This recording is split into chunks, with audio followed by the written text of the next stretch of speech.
வராகி அப்படிங்கிறவங்க வந்து நம்மளுடைய 6 அதாவது 6 சக்கரங்கள் இருக்கு இல்லைங்களா?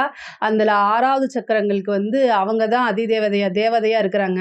இந்த கண் புருவத்துக்கு மத்தியில இருக்கு பார்த்தீங்களா? இந்த ஆக்னா சக்கரத்துக்கு வராகி தான் தேவதையா இருக்கிறாங்க.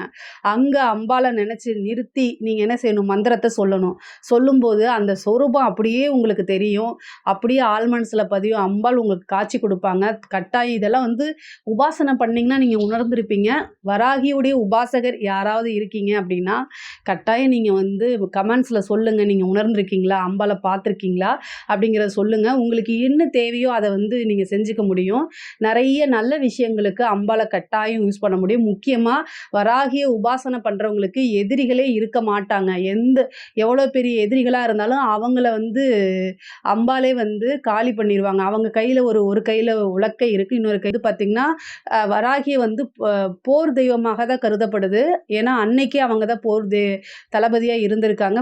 போருக்கு அரசர்கள் போருக்கு போறதுக்கு முன்னாடி வராகிய வணங்கிட்டு, சோழர்களுடைய ஆட்சி காலங்கள்ல இது இருந்திருக்குது. இது நெறைய பேத்துக்கு தெரியும். பொதுவாவே நமக்கு எதிரி அப்படின்னா, இந்த காலத்துல நம்ம மனுஷன் அப்படிங்கிறது கிடையாது. நம்ம முன்னேறத்துக்கு தடையா இருக்கக்கூடிய அத்தனையுமே நம்மளுடைய எதிரிகள் தான். ஸோ, அதனால அன்னையுடைய ஸ்பெஷல் என்னன்னா, நம்மளைய எதிர்க்கக்கூடிய அத்தனை விஷயங்களையுமே அழிக்கக்கூடியவங்க. அவங்க வந்து என்னன்னா உங்களை ஒருத்தர் உண்மையாலுமே எதிர்க்கிறாரு, உங்களை ஒருத்தர் கஷ்டப்படுத்துறாருன்னா, அன்னை வந்து அவங்கள பார்த்துக்குவாங்க. நீங்க எதுவுமே செய்ய வேண்டாம். அம்மா என்ன வந்து இவ்வளோ தூரம் கஷ்டப்படுத்துறாங்க, அவங்கள நீயே பார்த்துக்கோன்னு சொல்லுங்க. அவங்கள அம்பாளே தர்மத்துக்கு உட்பட்டு ஒண்ணு திசை திருப்புவாங்க. இல்லைன்னா உங்களுடைய ஞாபகமே வராம பண்ணுவாங்க. அதுதான் அவங்களுடைய ஸ்பெஷலான ஒரு விஷயம்.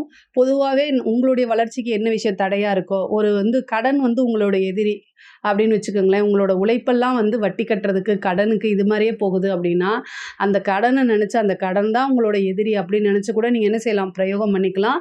அன்னைக்கிட்ட இது ஒரு பெரிய பிரார்த்தனையா வைக்கலாம். இந்த 9 நாட்கள்ல ஒரே ஒரு விஷயங்கள் ஓகேங்களா? உங்களுடைய ஆசையோ, அபிலாசைகளையோ ஒரே ஒரு விஷயம். ஆனா அந்த விஷயம் தர்மத்துக்கு உட்பட்டு இருக்கணும். அந்த விஷயம் கட்டாயம் நீங்க அத வந்து சங்கல்பம் பண்ணீங்க அப்படின்னா, இந்த 9 நாட்கள் அன்னைய பூஜை பண்ணும்போது கட்டாயம் அத வந்து அவங்க நிறைவேத்தி குடுப்பாங்க. அன்னைக்கு ரொம்ப விசேஷமானது நான் மஞ்சள் சொல்லியிருக்கேன். பசுமஞ்சள வச்சுட்டு பண்ணுனா ரொம்ப ஈஸியா சித்தியாவாங்க. வந்து மடியிலேயே உட்காந்துருவாங்க. அந்த அளவுக்கு இருக்கு.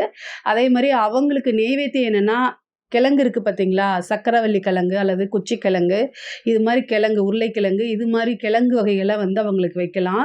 பூமிக்கு அடியில விளையக்கூடிய விஷயங்கள் அவங்களுக்கு ரொம்ப இஷ்டமானது தான். அ அதுக்காக இந்த கிழங்கு தான் ரொம்ப விசேஷமா செய்யப்படுது. அதே மாரி கருப்பு உளுந்துல நீங்க வந்து வடை செய்யறது, கருப்பு உளுந்துல வடை செய்யறது, கருப்பு உளுந்துல சாதம் செய்யறது,